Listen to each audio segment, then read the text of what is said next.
Hello అండి. Welcome back to my channel. ఈరోజు ఏమైందంటే అనుకోకుండా ఇంట్లో ఒక హాఫ్ లీటర్ పాలు విరిగిపోయాయండి. సరే ఎందుకు వేస్ట్‌గా పడేయడం అని ఇలా ట్రై చేసాం. చాలా బాగొచ్చింది.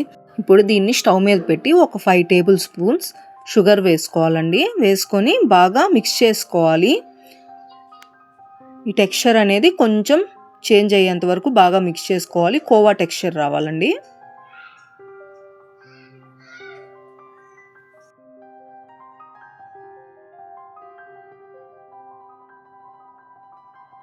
ఇందులో కొంచెం ఇలాచీ వేసుకొని ఇంకొంచెం మిక్స్ చేసుకోవాలి. చూడండి కొంచెం జ్యూసీగా అయింది కదా, ఇలా రావాలండి. ఇప్పుడు దీన్ని పక్కన పెట్టుకుందాం.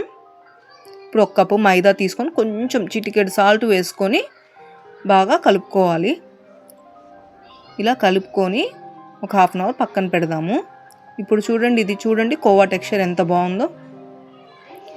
ఈ వీడియోలో చూపిస్తున్న విధంగా చేసుకోవాలి.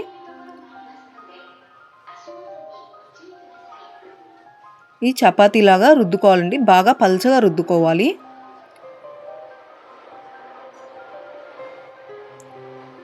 ఇలా పల్చగా రుద్దుకోవాలండి. ఏదన్నా గ్లాస్ తీసుకొని ఇలా రౌండ్స్ చేసుకోవాలి. ఇప్పుడు ఇందాక మనం రెడీ చేసుకున్న కోవా ఉంది కదా, అది ఇలా ఒక దాంట్లో పెట్టి పైన ఇంకొకటి పెట్టి ఇలా స్టఫ్ చేసుకొని వేళ్ళతో ప్రెస్ చేసుకోవాలి. చుట్టూ స్టఫింగ్ అనేది బయటికి రాకుండా చేతిలోకి తీసుకొని కొంచెం గట్టిగా ఇలా ప్రెస్ చేసుకోవాలండి.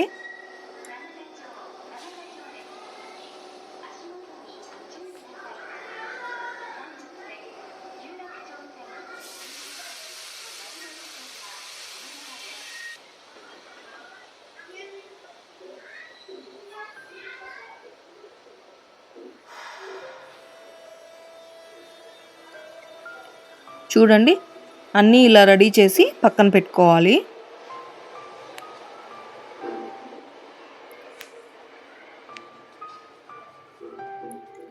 ఇప్పుడు స్టవ్ వెలిగించి బాండలు పెట్టి డీప్ ఫ్రైకి సరిపడా ఆయిల్ పోసుకోవాలి.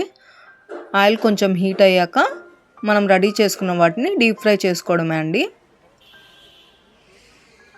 ఇవి గోల్డెన్ బ్రౌన్ కలర్ వచ్చేంత వరకు ఫ్రై చేసుకోవాలి. రెండు వైపులా ఫ్రై చేసుకోవాలండి.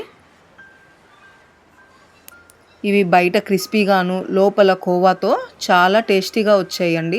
అన్ఎక్స్పెక్టెడ్గా ట్రై చేసాము, బట్ చాలా బాగా కుదిరాయి. ఒకసారి ట్రై చేసి చూడండి. ఇలా ఇంట్లో అనుకోకుండా పాలు విరిగిపోతే పడేయకుండా ఇలా చేసుకొని తింటే బాగుంటుంది. మీరు కూడా ట్రై చేయండి. Please like, share and subscribe.